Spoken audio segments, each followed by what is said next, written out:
Swayam Prabha. Digital India. Educated India.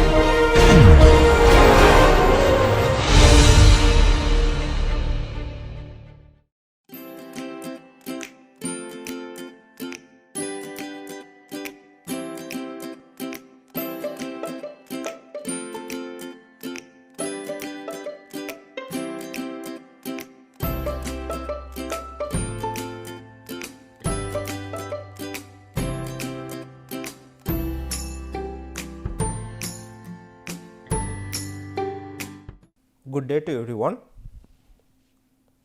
This is the 7th lecture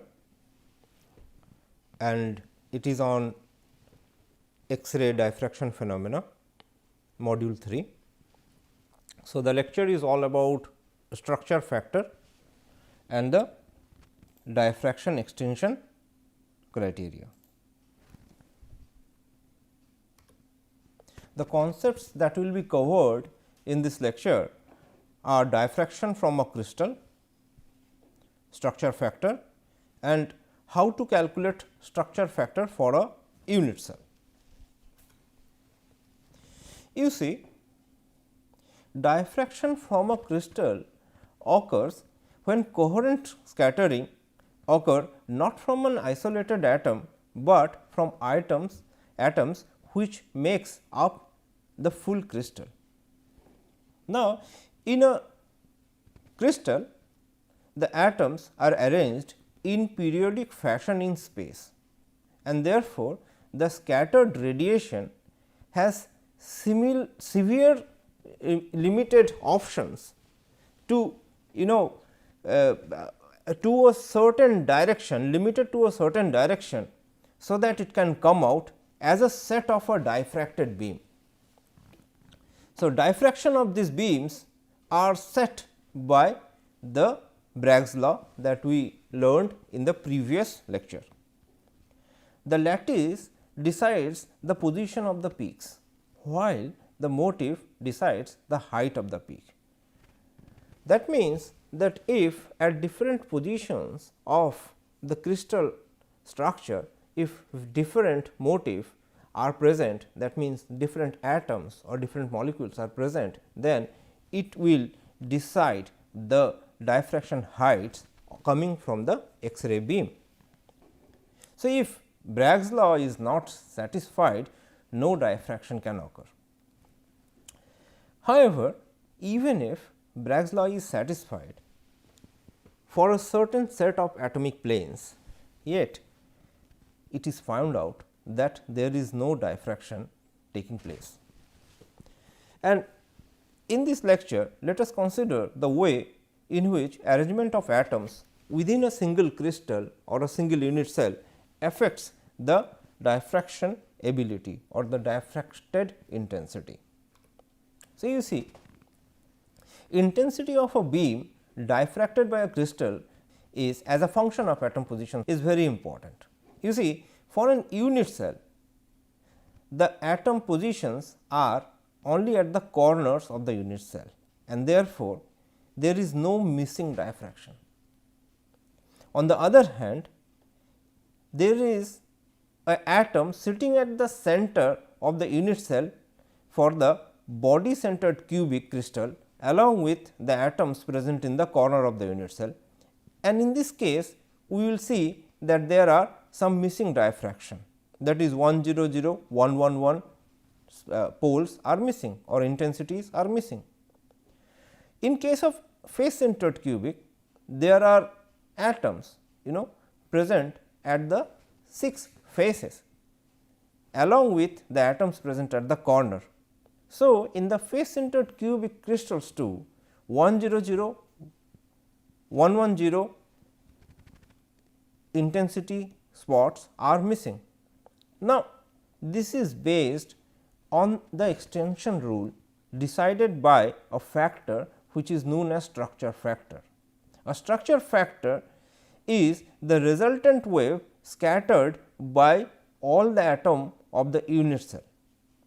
So, if structure factor which is f is 0 for certain HKL planes, then there will be no diffraction even if the Bragg's law is satisfied.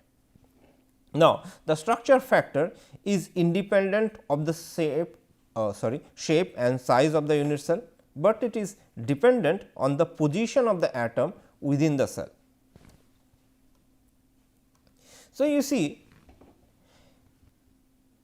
before we understand structure factor, let us define what is atomic scattering factor. See, atomic scattering factor is the efficiency of scattering of a given atom in a given direction. That means, atomic scattering factor given by a small f is equal to amplitude of the wave scattered by an atom by amplitude of the wave scattered by an electron. Now, what is structure factor then? Structure factor then becomes efficiency of scattering of a given unit cell in a particular direction, right. That means, capital F structure factor is equal to amplitude of the wave scattered by a unit cell divided by amplitude of the wave scattered by an electron. In order to calculate structure factor, we should consider scattering of a unit cell. You know, in order to do that, we usually consider an orthonormal unit cell. The orthonormal unit cell has a lattice parameter which is A, and you see the positions of the atoms in the orthonormal unit cell at the corners, right.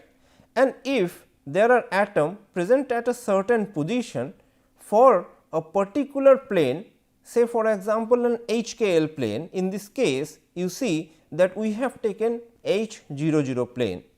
So, for simplicity, what we have done is that we have considered a two-dimensional plane, the most simplest two-dimensional plane of an orthogonal unit cell, right. Now, you see that the X-ray beam is falling incidenting on the atom from this direction to this corner atom A, and it is diffracted at an angle theta, right. Now, if we are considering a plane in this two-dimensional unit cell, a plane which is H00, then it consists of atoms at this plane, and then another incident beam too is falling on this atom and is diffracting here, right. So, now let us find out that what is the phase difference of an atom diffracting for a certain HKL plane, and if we put another atom B at a parallel to this H00 plane in this unit cell. So, in order to understand the scattering of an unit cell, let us consider a two-dimensional orthogonal unit cell. A orthogonal unit cell, let me draw it. Let us say that an orthogonal unit cell of two-dimensional has a unit cell size of A, and there are atoms present somewhere in between at a distance and corresponding to a plane H00 and having a distance d from the atom which is present at this position. If an incident X-ray beam is falling at, say for this is atom A and is diffracting by an angle theta.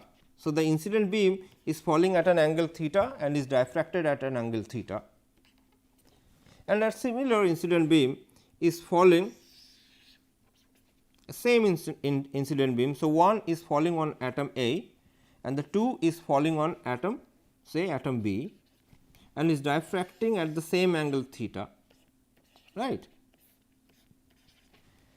The extra path length travelled by the incident X-ray beam 2 will be greater than the incident beam 1, right.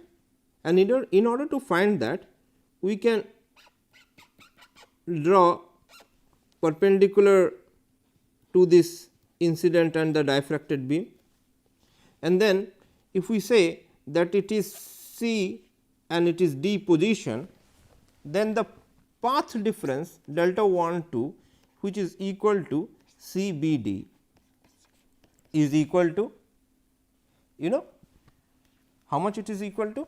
It is equal to D times this D times, you know, sin of theta, that means B D, and then D times sin of theta, that is C B. So, 2 D sin of theta. Now, if we consider that the combination of the diffracted beam from 1 and 2 to atom A and B is giving a constructive interference, then this must be at least equal to lambda, right. Now, if we consider that there is another atom somewhere here, right, and say this atom is at position E. Now, an incident, the same incident beam, say now it is the incident beam 3 is falling over the atom, and this atom basically represent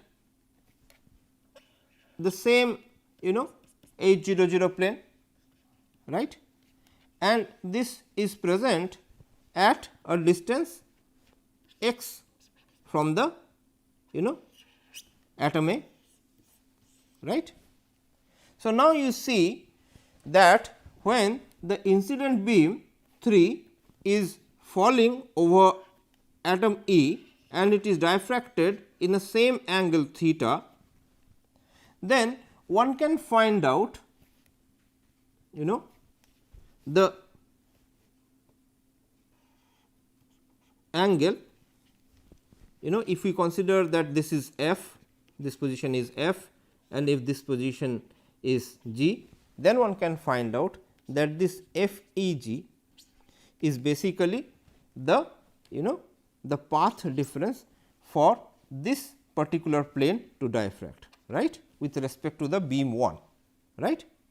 So, if we say that the atom E is x distance away from the atom A, you know, which is the distance of the this H 0 plane from the H 0 plane present at the origin of the orthogonal unit cell, then one can relate it something like that, right.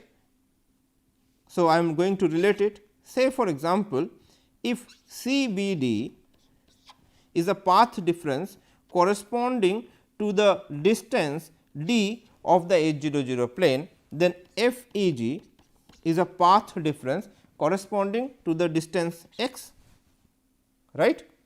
So, F E G is basically, you know, x by d times C B D, right. And what is C B D? C B D is basically lambda. So, x by d times lambda. Now, if we consider that what is this d? So, d is basically the distance between the H 0 planes, which is equal to the unit cell's distance A divided by H square plus 0 square plus 0 square, and that becomes equal to A by H. So, F E G, which is basically equal to delta 1 3, is equal to x by A by H times lambda, right. So, this is basically equal to lambda times H x by A. Now, we know that if the path difference is lambda, this is equivalent to the phase difference 2 pi, right.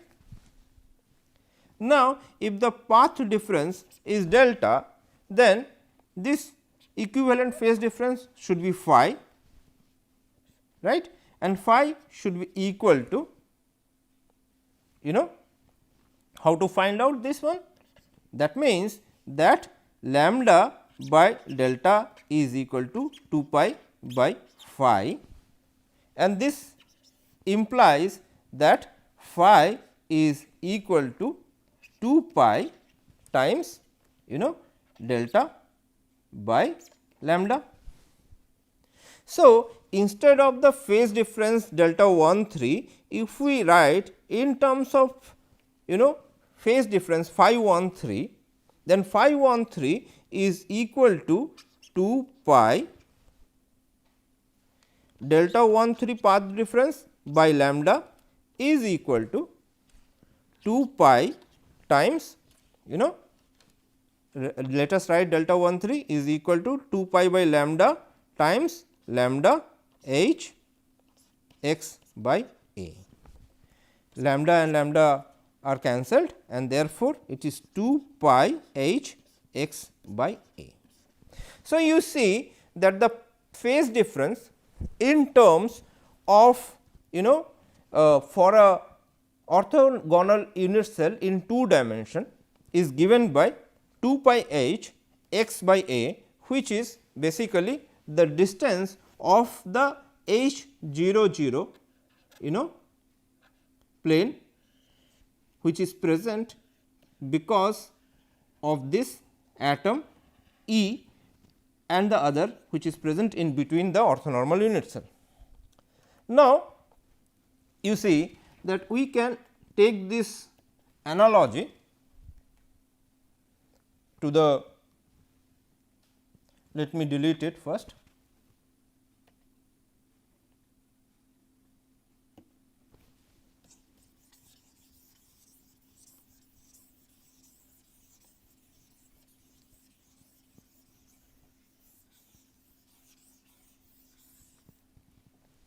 We can extend this analogy of this 2 dimensional unit cell into the 3 dimensional orthogonal unit cell, and the figure of the 3 dimensional orthogonal unit cell is shown here. Let me take the pointer, and you see that if an atom is present at a certain position, and say for example, we were talking about one plane, the atom position is at the origin, the another plane the atom position is at a certain distance to the inside the unit cell, but both the atoms represents planes which are basically initially it was 2 dimensions. So, we took h 0, but if it is 3 dimension, then it represents h k l. And if there is another atom present in between these 2 planes, and it also represents the h k l plane, and if this the if this atom is present in between, and the position of the atom can be given by x by a in the x direction, y by b in the z direction, and z by c in the z direction, that is u v and w, and then the phase difference phi, which was 2 pi times h x by a in the 2 dimension, can be extended to 2 pi times h x by a plus k y by b plus l z by c for the 3 dimensional case. So, phi is equal to 2 pi times h u plus k v plus L w. So, this is the phase difference which is created because of the presence of an atom in the inside the unit cell.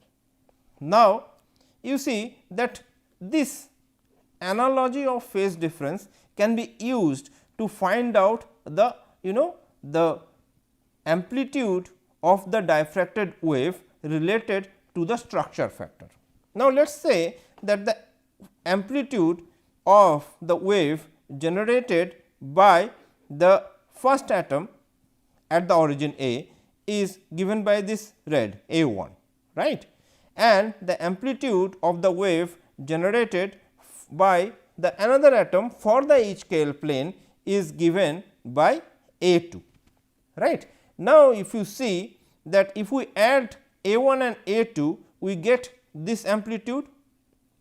So, there is always a phase difference present when a number of waves are coming from different positions. So, you see E 1 is equal to A 1 sine of 2 pi mu t, mu is the frequency and t is the time, minus of phi 1, which is the phase difference because of this A 1 wave electromagnetic radiation.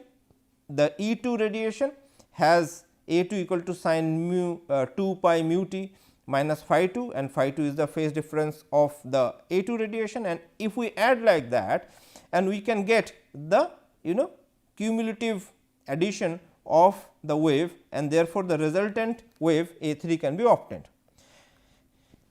This addition is basically the vector addition, right, where if you say A 1 is having an amplitude A 1 at a phase difference phi 1, whereas A 2 is having this amplitude at a phase difference phi 2. So, if we add this 2 like this, means if we draw a line parallel to this A 1 and another line parallel to A 2, and we get if we draw this body diagonal, then we get the final amplitude, total amplitude at a phase difference phi 3.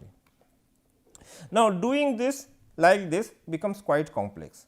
So, what it is done is that usually instead of doing it like that, a complex number system is used, so that one can find out the amplitude in terms of x axis A, which is the real axis, and y, which is the imaginary axis. So, if we consider if the factor f, that is the structure factor f, in terms of A plus B I, which is A is the real axis and B, which is multiplied by I, because I is the imaginary number I, which is equal to root of minus 1, then the structure factor f can be said to be equal to A times cos of phi, because the value small a is equal to the amplitude A, resultant amplitude of the wave A times cos of phi, right, and B is equal to resultant amplitude of the electromagnetic wave times sine of phi. So, f, which is the structure factor, is equal to A cos of phi plus I times A sine of phi, and this can be written as A exponential to the power I phi, right, where phi is the resultant phase difference that we just calculated. So, if we say that A to the power I phi is where phi is the resultant wave resultant phase difference that we calculated, then this can be written as equal to the atomic scattering factor f for that certain atom times exponential to the power I 2 pi times h u plus k v plus L w, right. So, you see that f is equal to amplitude A times exponential to the power I phi is equal to the atomic scattering factor f for the nth atom to the power exponential 2 pi I times h u plus k v plus L w for the nth atom, right. Now, this can be written in terms of summations of all the atom which is present in a unit cell. So, n can be equal to 1 to n equal to n. So, now you see that if we can write, then we can find out the structure factor for a particular HKL plane in terms of the atomic scattering factor and the exponential of 2 pi I times h times u plus k times v plus l times w, and this by this way we can find out the atomic scattering factor for a certain HKL plane for different atoms 1, 2, 3, 4 up to n which are present in an unit cell. Right. So, this is what in this class, and therefore, we can conclude that diffraction may not occur even if the Bragg's law is satisfied.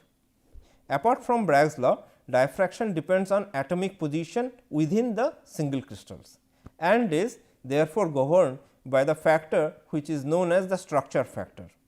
Structure factor given by this symbol is equal to amplitude of the wave scattered by a unit cell by amplitude of the wave scattered by an electron. Thank you.